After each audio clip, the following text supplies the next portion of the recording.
एक बहुत ही सुंदर और शांत गांव था जिसका नाम था रामपुर।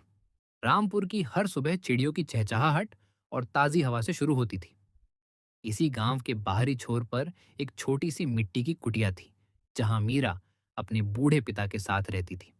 मीरा एक साधारण सी लड़की थी, लेकिन उसके हाथों में एक अनोखा हुनर था। वह जो भी बनाती उसमें प्यार और समर्पण का स्वाद घुल जाता था।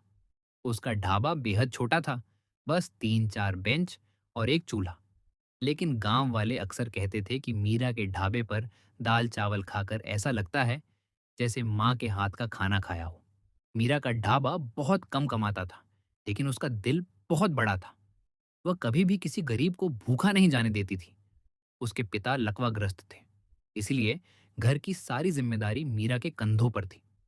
वह रोज सुबह नदी किनारे जाती, ताजी मछलियां पकड़ती और उन्हें मसालों में भूनकर स्वादिष्ट मछली चावल तैयार करती। उसकी जिंदगी में मुश्किलें तब बरी जब गांव में भारी बारिश का दौर शुरू हुआ। लगातार हफ्तों की बारिश ने जीवन को ठहर सा दिया था। छतें टपकने लगीं, रास्ते कीचड़ से भर गए और लोग घर से कम निकलने लगे। इस वजह से मीरा का ढाबा कई दिन बंद रहा। घर में खाने के लाले पड़ गए थे। भगवान, इस बारिश ने तो कमर तोड़ दी है। न कोई ग्राहक आ रहा है और न ही चूल्हा जल पा रहा है। पिताजी खांसते हुए अपनी बेटी मीरा से कहते हैं, बेटी, तू हार मत मान। मेहनत का फल हमेशा मीठा होता है, चाहे वह देर से ही क्यों न मिले। पिताजी, घर की मरम्मत के लिए भी पैसे नहीं है। अगर ढाबा नहीं चला तो हम क्या करेंगे? उसी दौरान गांव में एक नया ढाबा खुला। इसका मालिक विक्रम था, जो शहर से लौटा था। विक्रम के पास बहुत पैसा था। उसने एक बड़ा आलीशान ढाबा खोला, जिसमें बड़ी बड़ी कुर्सियां, सजावटी लाइटें और शहर से आए 2 रसोइये थे। विक्रम ने अपनी दुकान चलाने के लिए एक रणनीति बनाई। उसने पहले ही दिन ऐलान कर दिया, हमारे यहाँ का स्वाद ऐसा है कि आप पुराने स्वाद भूल जाएंगे, और आज का खाना हमारी तरफ से बिल्कुल मुफ्त। मुफ्त के लालच में पूरा गांव विक्रम के ढाबे की ओर दौड़ा पड़ा। आइए, आइए, शहर के स्वाद का असली मजा लीजिए। हमारे यहाँ आज का खाना मुफ्त है। वाह, इतना शानदार ढाबा और ऊपर से मुफ्त खाना। चलो, चलो, मीरा के पास क्या रखा है, वो तो पुरानी हो गई है।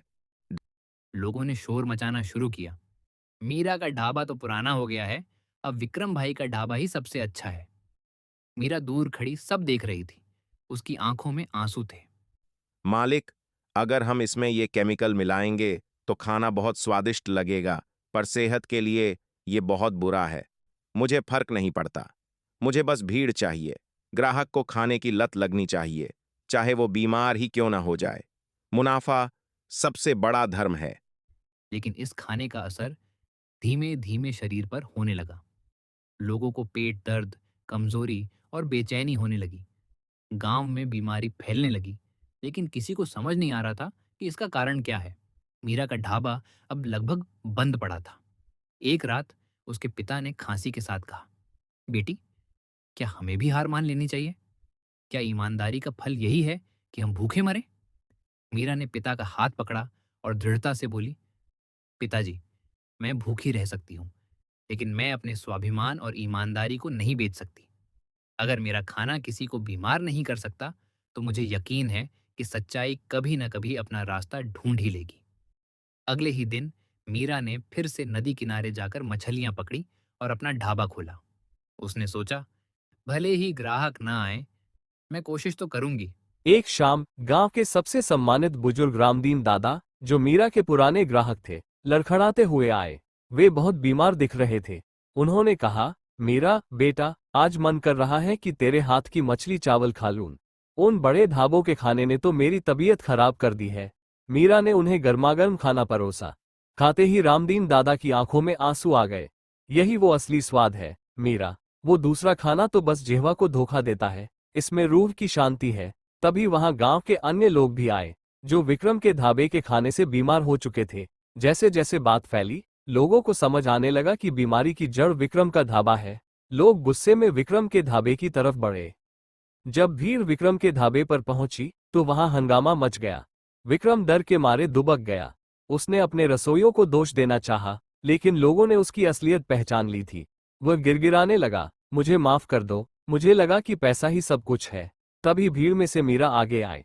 उसने शांत भाव से कहा, विक्रम, तुमने अपना रास्ता खुद चुना था। अब पछताने से क्या होगा? अगर तुम्हें सही में सुधार करना है तो लोगों की सेहत से खिलवाड़ करना बंद करो।